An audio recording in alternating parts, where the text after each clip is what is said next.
दोस्तों जुगल sir online classes में आपका हार्दिक स्वागत है। तो इलेक्ट्रिशियन में अपन पढ़ रहे हैं, यहाँ पर देखिएगा, ध्यान दीजिएगा, क्लास नंबर 1।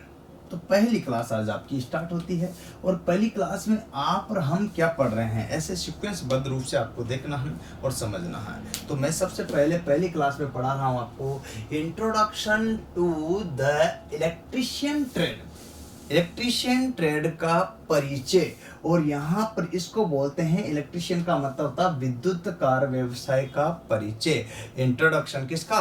तो यहाँ पर व्यवसाय जो है इलेक्ट्रिशियन ट्रेड का अपन क्या दे रहे हैं, परिचय। इसमें कौन सी दे रहे हैं, पहली क्लास। तो आपकी ये 1 नंबर की क्लास स्टार्ट हो जाए, इसके क्रमबद्ध रूप से 2 3 4 5 6 100 है ना, 150 है ना, 200 250, ठीक है ना, 251 252 ऐसे क्लास आपको मिलेगी। और लास्ट में आपके मैं बोलूँगा कि भाई इतनी क्लास में ये खत्म हो गया है, क्योंकि अभी भी यहाँ फिक्स नहीं बता पा रहा हूँ कि कितना होगा। इतना तो तय है, कम से कम इतनी तो तय है, इससे ज़्यादा होगी पता नहीं। देखिए, क्योंकि क्लासों का है रोल, ध्यान रखिएगा। यहाँ पर मैं बात बता रहा हूँ क्योंकि यहाँ 1 साल की वैलिडिटी दी है, 1 साल तक मैं चुपचाप नहीं बैठूंगा, कुछ नया करता रहूँगा, इसलिए बोल रहा हूँ कि क्लासों का फिक्स कुछ नहीं कह सकते। क्लास नंबर 1 का तय है स्टार्ट होना। आज लिखिएगा, सबसे पहले इलेक्ट्रीशियन किसे कहते हैं, अर्थात इलेक्ट्रिसिटी किसे कहते हैं। इलेक्ट्रिशियन से पहले पढ़ेंगे इलेक्ट्रिसिटी, विद्युत किसे कहते हैं। एक्चुअल में विद्युत क्या होती है, सही सरल भाषा में समझे विद्युत को, तो विद्युत को केवल महसूस किया जा सकता है। विद्युत को केवल महसूस किया जा सकता, छुआ नहीं जा सकता। छुओगे तो करंट आ जाएगा, इलेक्ट्रिसिटी फ्लो होगी। विद्युत को केवल महसूस किया जा सकता है, अर्थात इसे छुआ नहीं जा सकता, छूकर नहीं दे सकते। हाँ, लेकिन टेस्टर लगा कर देख सकते, तो उसमें बल्ब जल रहा है नियॉन टेस्टर में, तो इसका मतलब इलेक्ट्रिसिटी प्रवाह हो रही है। तो वो भी आप क्या कर रहे हो, महसूस तो कर रहे हो ना। बल्ब जल रहा है, ट्यूबलाइट जल रही है, पंखे चल रहे हैं, एसी चल रही है। तो जो भी उपकरण अगर चल रहे हैं, इससे क्या होता है, क्लियरिफाई होता है कि इलेक्ट्रिसिटी है यहाँ, और इसको हाथ न लगाए क्योंकि डेंजरस है, खतरा है। तो ये चीज़ें हैं छोटी छोटी जो आपको काम आएगी। मैं सबसे पहले आज बात कर रहा हूँ इलेक्ट्रिसिटी, विद्युत की। तो विद्युत क्या है, सबसे पहले ध्यान रखना। तो विद्युत को केवल महसूस किया जा सकता है, इसकी परिभाषा कैसे बनेगी, अगर बात करते हैं तो इसकी डेफिनेशन की, तो परिभाषा कैसे बन जाती है। विद्युत एक प्रकार की ऊर्जा है। क्या है, विद्युत एक प्रकार की ऊर्जा है जिसे केवल महसूस कर सकते हैं। क्या कर सकते हैं, अगर डेफिनेशन की बात करते हैं तो यूं बनेगी कि विद्युत एक प्रकार की ऊर्जा है। तो ध्यान दीजिएगा, विद्युत एक प्रकार की ऊर्जा है, ठीक है। विद्युत एक प्रकार की ऊर्जा है, ठीक है। और इस ऊर्जा को केवल क्या कर सकते हैं, महसूस कर सकते हैं। क्या कर सकते हैं, ठीक है। तो इस ऊर्जा को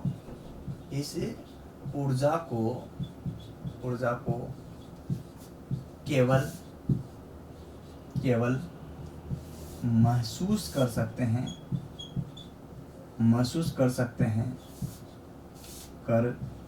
हैं, ठीक है। नंगी आंखों से नहीं देख सकते, पता है, इसे नंगी आंखों से नहीं देख सकते, इसे छू भी नहीं सकते, क्योंकि छूओगे तो कारण क्या हो जाएगा, नहीं सकते, करंट आ सकता है। छू भी नहीं सकते, अर्थात यहाँ पर इसको छू नहीं सकते, तो फिर क्या कर सकते हैं, ना तो इसको छू सकते हैं, न इसे छू भी नहीं सकते, और नंगी आंखों से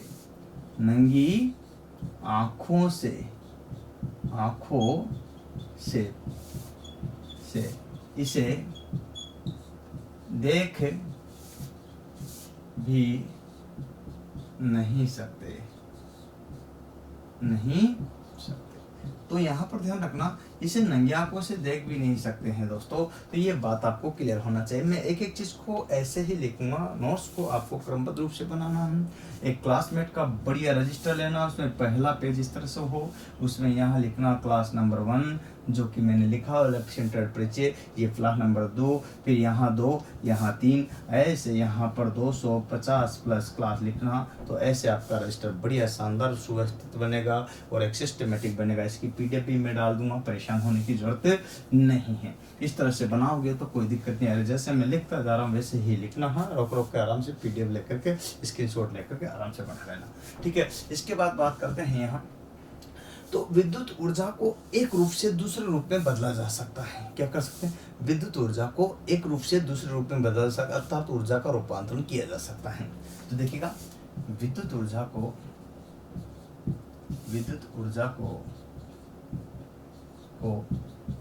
एक रूप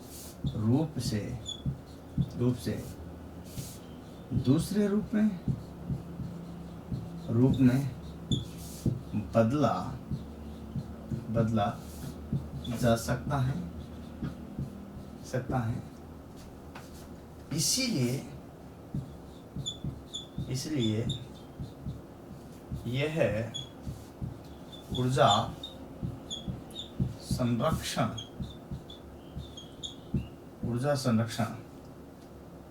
इसलिए यह ऊर्जा संरक्षण एनर्जी कंजर्वेशन, ऊर्जा संरक्षण के नियम का पालन करती हैं। क्या करती हैं? ऊर्जा संरक्षण के नियम का पालन करती हैं। जैसे उदाहरण के तौर पर अगर अपन समझते हैं तो एग्जाम्पल में क्या आता है, पहला नंबर। तो एग्जाम्पल की अगर बात समझेंगे तो ये किस में बदल सकती है? तो एग्जाम्पल में देखो, तो विद्युत ऊर्जा को अपन किस में बदल सकते हैं? विद्युत ऊर्जा को अपन चेंज कर सकते हैं किस में? यहाँ पर यांत्रिक ऊर्जा में, मैकेनिकल ऊर्जा में। किसके द्वारा करते हैं? यहाँ पर यांत्रिक ऊर्जा में, मोटरों के द्वारा, ठीक है, यांत्रिक ऊर्जा में। और किस में कर सकते हैं? ऊष्मीय ऊर्जा में। किसके द्वारा? हीटर है, क्या है? हीटर है, विद्युत इस्त्री है, ऊष्मीय ऊर्जा में बदल सकते हैं इनके द्वारा। गीजर है, ओवन है, ठीक है, केटली है ना, निमंजक छड़ है, इन सभी के द्वारा ऊष्मीय ऊर्जा में बदल सकते हैं। मोटर के द्वारा यांत्रिक ऊर्जा में बदल सकते हैं, और यहाँ तक कि उसको चुंबकीय ऊर्जा में बदला जा सकता है। वैसे ये जनरेट भी चुंबक की सहायता से होती है, चुंबकीय ऊर्जा में भी बदल सकते हैं। चुंबकीय ऊर्जा में क्योंकि लोहा है, विद्युत के संपर्क में रखा उसके क्षेत्र में, तो क्या होता है? वो चुंबक बन जाता है, तो चुंबकीय ऊर्जा के रूप में बदल सकते हैं। अर्थात यहाँ इसको देखिएगा, इसका रूपांतरण कर दिया। ये विद्युत ऊर्जा थी यहाँ मोटर में, तो अपना आउटपुट के रूप में यांत्रिक ऊर्जा प्राप्त की, और यहाँ पर हीटर में तो आउटपुट के रूप में ऊष्मा प्राप्त की, यहाँ चुंबकीय क्षेत्र में तो आउटपुट के रूप में चुंबक प्राप्त कर, है ना, छड़ चुंबक हो गया आपके। तो कोई भी यहाँ पर ले सकते हो, है ना, हो सकता है, नहीं सकता, इस तरह से, है ना भाई। कोई भी चुंबक आपको यहाँ निर्मात करे, छड़ चुंबक लिया, नरम लोहा लिया, या पर स्टील लिया, इस्पात लिया, कोबाल्ट लिया, उसको विद्युत क्षेत्र में रखा, तो क्या हो गया? वो उसमें चुंबकत्व के गुण आ गया, अर्थात चुंबक बन गया। तो यही तो चीज है, यहाँ पर इसका जो है रूपांतरण किया जा सकता है। क्या कर सकते हैं? तो इसमें सबसे पहली बात यही बता रहा हूँ आपको परिभाषा के तौर पर, कि विद्युत एक प्रकार की ऊर्जा है। पहला क्वेश्चन कि विद्युत क्या है, पहला क्वेश्चन, तो वहां पर जो बता सकते हैं कार्य है, ऊर्जा है, क्या है? कार्य है, ऊर्जा है। ऐसे क्वेश्चन बनते हैं दोस्तों कि विद्युत क्या है, कि कार्य है, कि ऊर्जा है, कि कार्य ऊर्जा दोनों है, क्या यह शक्ति है। तो इस तरह से आपको ध्यान रखना है, तो ऐसे आंसर देने होते हैं। तो विद्युत क्या है? कि ऊर्जा है। एक ऊर्जा, यहाँ पर इसको क्या है, डायरेक्टली महसूस नहीं कर सकते, ये बात ध्यान रखना। केवल क्या कर सकते हैं? छू नहीं सकते, है ना, महसूस कर सकते हैं। केवल क्या कर सकते हैं? महसूस कर सकते हैं कि बल्ब जल रहा, ट्यूबलाइट जल रही, इनको गीजर चल रहा, विद्युत इस्त्री चल रही, पंखा चल रहा, कूलर चल रहा, इन सबसे क्या महसूस कर सकते हैं, फीलिंग ले सकते हैं कि नहीं यार इलेक्ट्रिसिटी है तभी तो चल रहे हैं, अन्यथा कैसे चलता है? अगर विद्युत नहीं होती तो चलता है कैसे? यही तो मैटर है ना। अगर विद्युत नहीं होती तो चलता कैसे? इस बात को भी तो ध्यान रखना पड़ेगा ना। तो यह बात है। अच्छा बात बताऊं तो इसको छू देखेगा नहीं सकते, और इसको नंगी आंखों से भी नहीं देख सकते, है ना। और आपको देखना है तो ऑसिलोस्कोप का अर्थात 2 लीटर का प्रयोग किया जाएगा, तब देख सकते हो कि हाँ जो ये एसी है या फिर डीसी है, एसी है या डीसी है। ये कैसे देख सकते हैं? इसमें किस प्रकार की फ्रीक्वेंसी चल रही है, ये डिपेंड कंडीशन कैसे होगी? ये आपको तभी होगी कि जब आप उसको ऑसिलोस्कोप की सहायता से देखोगे, तब जाकर के 2 लीटर की सहायता से देखोगे, तब जाकर के यहाँ पर देखेगा, तब भी इसको देख सकते हो। अन्यथा नंगी आंखों से नहीं देख सकते, केवल फीलिंग ले सकते हो कि ट्यूबलाइट बल्ब जल रहा तो इसका मतलब क्या होगा, ट्यूबलाइट जल रही तो इसका मतलब क्या होगा। इलेक्ट्रिसिटी है, विद्युत प्रवाह हो रहा है, विद्युत गमन हो रहा है, वो भी 3 × 10⁸ देखिएगा यहाँ पर ध्यान रखना। अरे विद्युत का जो प्रवाह होता है ना, प्रवाह वो होता है 3 × 10⁸, 3 × 10⁸ मीटर प्रति सेकंड, ये प्रवाह होता है। ध्यान रखना, ये प्रवाह अर्थात सूर्य का प्रकाश होता है ना, उसके समान इसका प्रवाह होता है दोस्तों। ये चीज़ आपको ध्यान रखनी पड़ेगी। क्लियर, समझ में आ रहा ना? तो इस तरह से विद्युत को क्या कर सकते हैं, अपने यहाँ ऊर्जा का रूपांतरण कर सकते हैं, विद्युत ऊर्जा को बदला जा सकता है, अर्थात एक रूप से दूसरे रूप में रूपांतरित किया जा सकता है। बदलने का मतलब है रूपांतरण, ऊर्जा रूपांतरण, तो विद्युत का रूपांतरण कर सकते हैं। इसीलिए ये ऊर्जा संरक्षण के नियम का पालन करती है। परिणाम स्वरूप यहाँ ये है, विद्युत ऊर्जा को यांत्रिक अथवा उसमें व चुंबकीय ऊर्जा में बदलती है। ये बात आपको ध्यान रखना पड़ेगा। क्लियर, हाँ, चलिए आगे चलते हैं। अब अपन पढ़ते हैं विद्युत की उत्पत्ति। विद्युत की उत्पत्ति एक्चुअली में कैसे हुई, अर्थात डिस्कवर कैसे हुई, ये किस तरह से उत्पन्न हुई, तो यहाँ पर अपन चर्चा करेंगे। सबसे पहले तो ध्यान रखना है कि विद्युत की उत्पत्ति क्या है, चैप्टर अपना विद्युत की उत्पत्ति। अब उत्पत्ति तो हुई, लेकिन किस तरह से हुई उत्पत्ति, इस पर चर्चा करना है, ध्यान रखना। तो सबसे इससे इसका मतलब यह हो कि सबसे पहले इलेक्ट्रिसिटी खोज किसने की, डिस्कवर्ड किसने की, ये मैटर करता है ना। तो सबसे पहले अगर बात करते हैं खोज उत्पत्ति कैसे हुई, तो सबसे पहले खोज हुई इसकी, अगर बात करते हैं खोज डिस्कवर्ड जो हुई, ये हुई है 2500 BC पूर्व, बिफोर क्राइस्ट, BC पूर्व, 2500 BC पूर्व। तो बिफोर क्राइस्ट यहाँ पर जो है, इस टाइम जब इसकी उत्पत्ति हुई तो कैसे हुई, एक्चुअल में एक वैज्ञानिक था जिसका नाम है 2500 BC पूर्व जो है, एक वैज्ञानिक था जिसका नाम है थेल्स। क्या नाम है, थेल्स।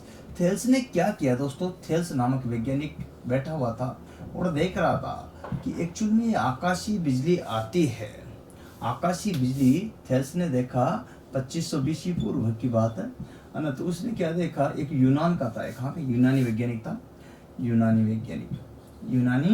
वैज्ञानिक था। इसने पाया, वैज्ञानिक, ठीक है, इसने पाया कि आकाशीय जो बिजली है, तड़ित जो झंझार है, ये लंबे समय से इसको देख रहे हैं कि आती है, चली जाती है, गिर जाती है, करंट देती है, कई लोगों की मौत हो जाती है। तो उसने देखा कि ऐसा कोई शोध करे कि ऐसा सब में होता है कि कुछ पदार्थों में। तो उसने क्या किया, इसकी खोज की, और खोज में सबसे पहले एक विद्युत उत्पत्ति हुई जिसे स्थिर विद्युत कही। क्या कही, स्थिर विद्युत कही। स्थिर विद्युत की जो खोज की है वो किसने की है, यहाँ थेल्स नामक वैज्ञानिक ने। तो आपसे पूछा जाए कि स्थिर विद्युत की खोज किसने की, थेल्स नामक वैज्ञानिक ने। और इसने स्थिर विद्युत को अपन बोलते हैं यहाँ इलेक्ट्रोस्टैटिक। क्या बोलते हैं, इलेक्ट्रोस्टैटिक, ठीक है, इलेक्ट्रोस्टैटिक खोज की। लेकिन इसका कहीं यूज नहीं हुआ। अब खोज कैसे की कि एक तो इसने लिया एबोनाइट। क्या लिया, एबोनाइट, अंबर भी लिया था कर। एबोनाइट का जो है रेशम के साथ क्या कराया, रेशम के साथ क्या कराया, घर्षण। क्या कराया, घर्षण। और घर्षण के फलस्वरूप क्या होगी, विद्युत उत्पत्ति हुई। क्या हुई, विद्युत उत्पत्ति। कौन सी, स्थिर विद्युत। एबोनाइट का घर्षण के साथ, एबोनाइट का रेशम के साथ घर्षण कराया तो विद्युत उत्पत्ति पाया। और उसने पाया कि कागज के जो टुकड़े हैं, कागज के जो टुकड़े हैं वो आपस में आकर्षण प्रतिकर्षण करने लगे हैं, आकर्षण और प्रतिकर्षण करने लगे हैं। अर्थात उनमें जो है, इससे देखा कि जो है क्या कि कुछ उत्पत्ति हुई, पर वो स्थिर विद्युत थी, स्थिर विद्युत थी। तो एबोनाइट रेशम के घर्षण के फलस्वरूप उत्पत्ति विद्युत की हुई। कागज के टुकड़ों पे क्या किया इसने, तो यहाँ पर क्या करता, आकर्षण प्रतिकर्षण हुआ, अर्थात स्थिर विद्युत की उत्पत्ति दिखाई दी। ऐसे इसने शोध किया और स्थिर विद्युत की शोध करके 2500 BC पूर्व चला गया, कोई नहीं आया, सालों तक ऐसे ही पड़ा रहा, शोध पर कोई रिसर्च नहीं हुआ, कोई ध्यान नहीं दिया गया।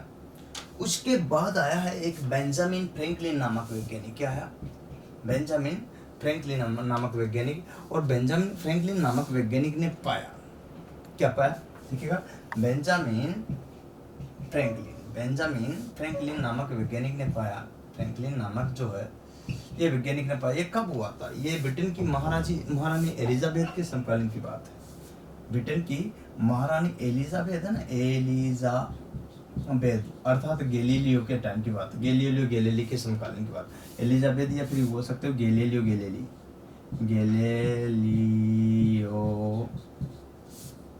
जिसने दूरबीन की खोज की, गैलीली,